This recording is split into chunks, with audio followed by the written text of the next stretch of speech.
Ara è il momento di Giampiera Piga, che anguan ha guagnato esaribara tal sera al premi dei poesie prosa a Raffelsari. Giampiera Piga si verrà accompagnata della Leoneddas e Dante Tangiano.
El amas de dedos fritas entran en esas entrañas fecundas de su fruto de amore, aquerado en su mundo te vagas días. Esa vida ti olta sagara, como besono solo bucones de pillo segado, y no ti miras, quirquende de poner un pare piculos de galanía istrazzada in una notte che vidi e vesta.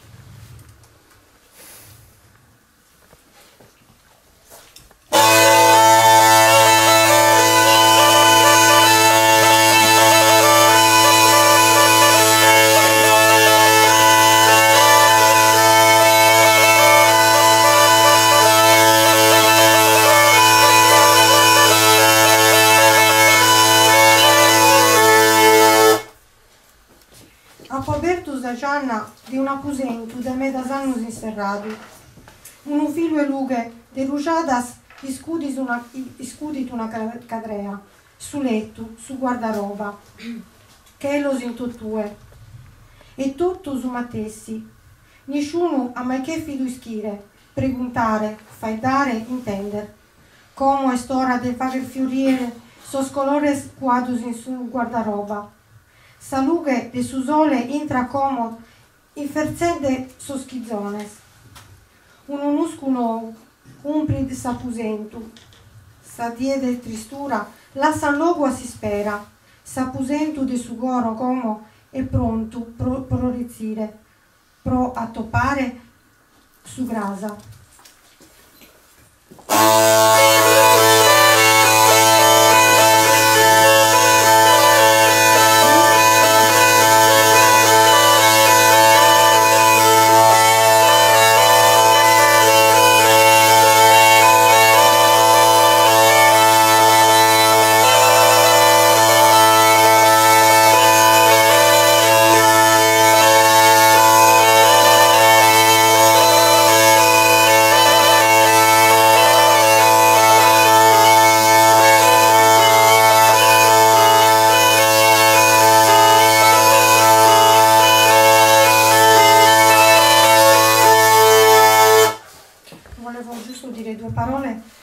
Riguardo queste due poesie che ho fatto. La prima si intitola Maria Antonia perché è dedicata a una mia zia che purtroppo ha avuto una violenza in famiglia da parte del marito.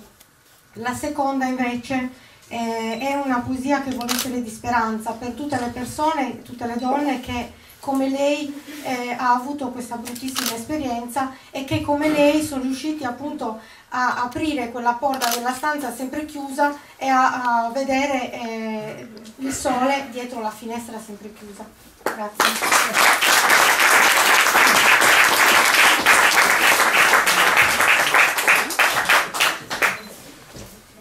Allora, ora si esibirà Dante Tangiano del Sol accompagnate da Nina.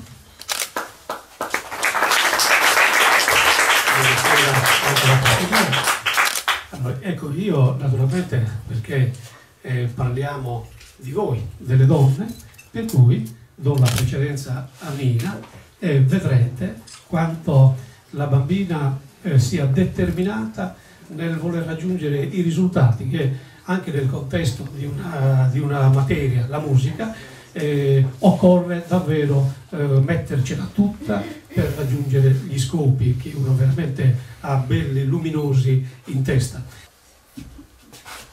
Ecco, allora, Nina è una mia alunna, io insegno alle elementari della Pietraia da 6 anni e lei quando era alle elementari frequentava naturalmente in un contesto così normale tutte le lezioni, tra cui anche la musica. E una volta alle medie, perché lei adesso è alle medie, a quel punto sa che la lezione in un certo giorno, per cui raggiunge i suoi compagni, diciamo così, di percorso, e allora lei è sempre presente. Ora, naturalmente lo strumento, le lauredas rappresentano qualcosa di particolare nella loro specificità, nel senso che in modo così specifico c'è bisogno di un fiato continuo e quindi prima di suonare lo strumento completo delle 3 canne, così come noi l'abbiamo ereditato, allora è necessario naturalmente un percorso propedeutico per arrivare a questi risultati.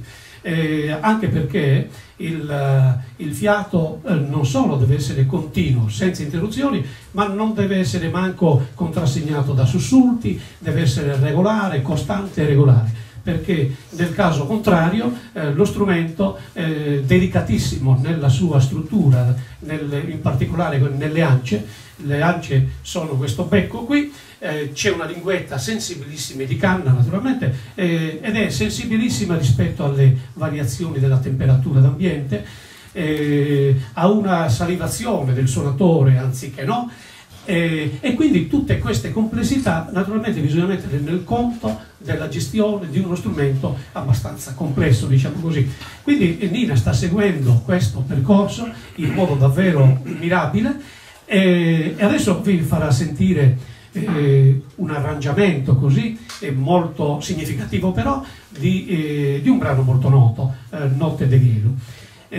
Successivamente prenderà anche la seconda canna, lei adesso userà la canna melodica che è quella retta dalla mano destra e dopo associerà a questa canna melodica anche la canna di accompagnamento che si chiama mancosella. Ancora manca il basso, però tra qualche tempo, una volta raggiunto, come dicevo prima, raggiunta quella stabilità nel fiato, allora ci sarà una terza canna che è quello che caratterizza insomma le lauredas rispetto agli altri strumenti che conosciamo anche nell'antichità, parlo di tibie romane, di aulos, della civiltà greca. Ecco la terza canna che poi è quella caratteristica, dicevo, che realizza il concetto dell'armonia musicale. Abbiamo i 3 suoni e quindi se pensiamo che veramente abbiamo una testimonianza noi di 3000 anni fa, un bronzetto nuragico custodito nel museo di Cagliari, abbiamo idea di quanto questa pratica armonica, il sardo, abbiamo l'idea veramente da quando la sta praticando, questo concetto musicale così completo. Bene. Vai, notte di velo. Prova ad avvicinarsi, vediamo, ma si dovrebbe sentire comunque. Prova, 1, 2.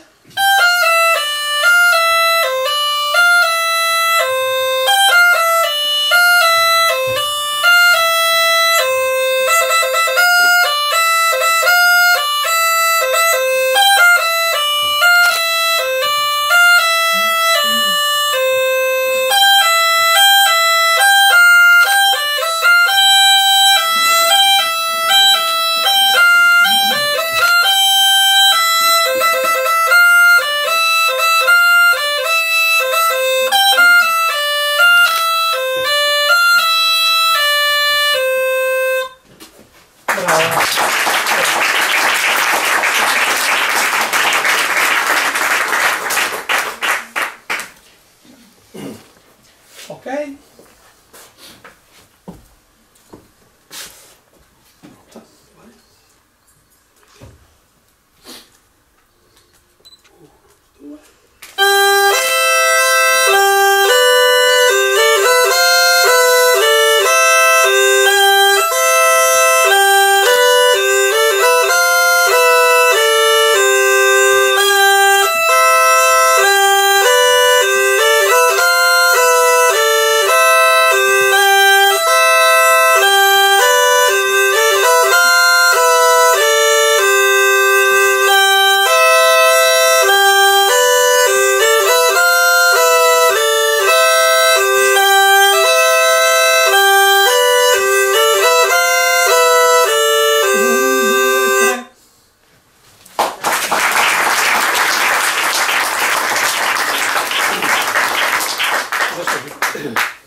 Adesso riprova, ripeti la stessa frase e entro io per avere così un'idea di io ho uno strumento diverso. Allora, le laumedas sono composte da diversi strumenti.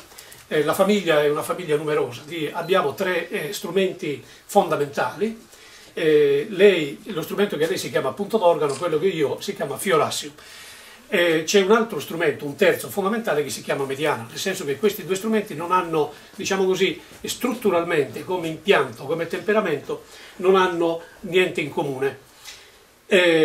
Naturalmente hanno una proprietà, che insieme si estende la linea melodica, quindi abbiamo un spazio per allargare, per fare delle melodie che da soli altrimenti non si potrebbero eseguire.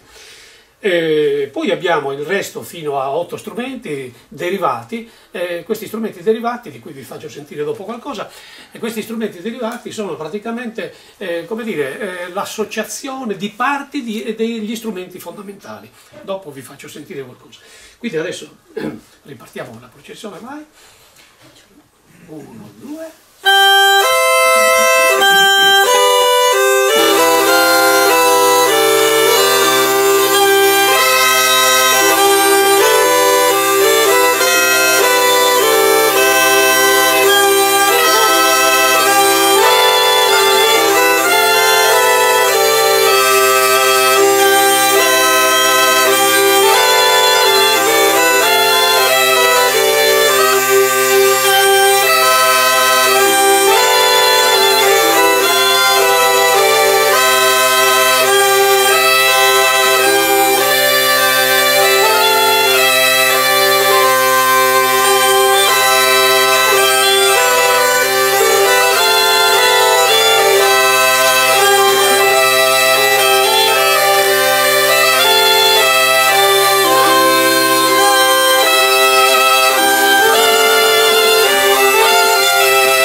Benissimo, bene, un'idea.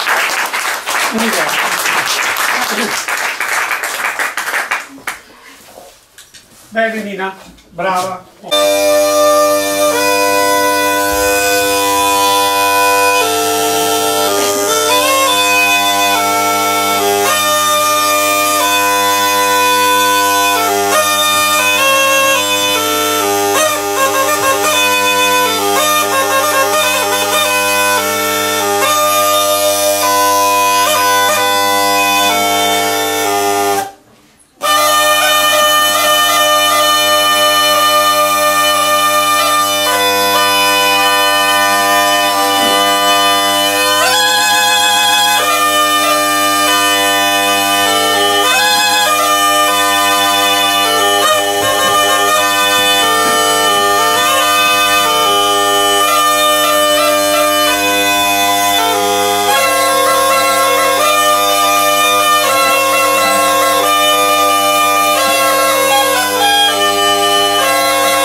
quindi la storia di questo strumento è una storia che ha radici antichissime, la sua origine si perde nel buio praticamente dei tempi, come diceva Gavino Gabriel, il musicologo di Tempio, che davvero con le sue opere ha dato allo strumento dei contributi decisivi perché poi le generazioni successive ne venissero veramente a conoscenza.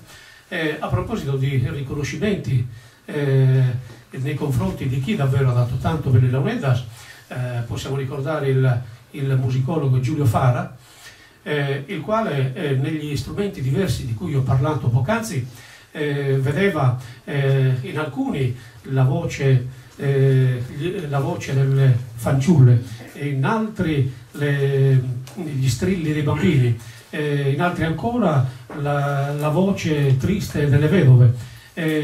Insomma, per ogni strumento si associava come dire, uno spaccato di quelle che erano le sensazioni di una vita quotidiana, perché lo strumento, le Launeddas, noi l'abbiamo ereditato sotto duplice veste, come strumento liturgico, dobbiamo dire, e anche come strumento per le musiche, i balli, le danze. Quindi parliamo del profano in un certo senso. Comunque resta l'origine, un'origine mitologica, nel senso che era uno strumento che accompagnava tutte le fasi come dire, spirituali di una vita quotidiana, quando naturalmente non c'era il cristianesimo. Dico cristianesimo perché?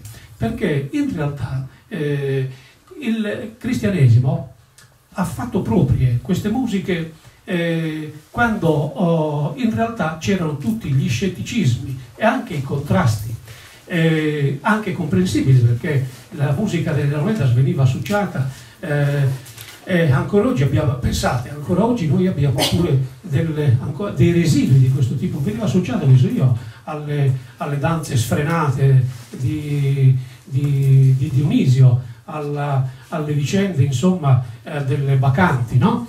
E quindi davvero questo strumento era uno strumento che sembrava non dover andare avanti, perché osteggiato in questi termini inconciliabili, diciamo così, con un nuovo modo di vedere la società, di vedere la propria religione e quant'altro.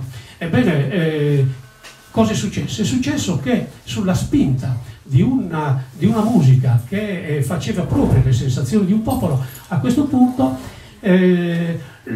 anche la nostra religione ha dovuto condividere ciò che naturalmente non si poteva sopprimere nelle espressioni della propria vita quotidiana. Ebbene, qualche anno fa mi capita in un paese della Sardegna e, pensate, il prete non aveva consentito l'ingresso delle Launeddas in chiesa, limitandone la presenza soltanto alla fase della processione, no? Ecco, nelle vie del paese. Questa è una testimonianza che ci dice quanto effettivamente la materia fosse complessa, no? Dal punto di vista della ricettività di una musica che ancora oggi veramente rappresenta un po' la spina dorsale, no? delle nostre sensazioni. Ok, grazie.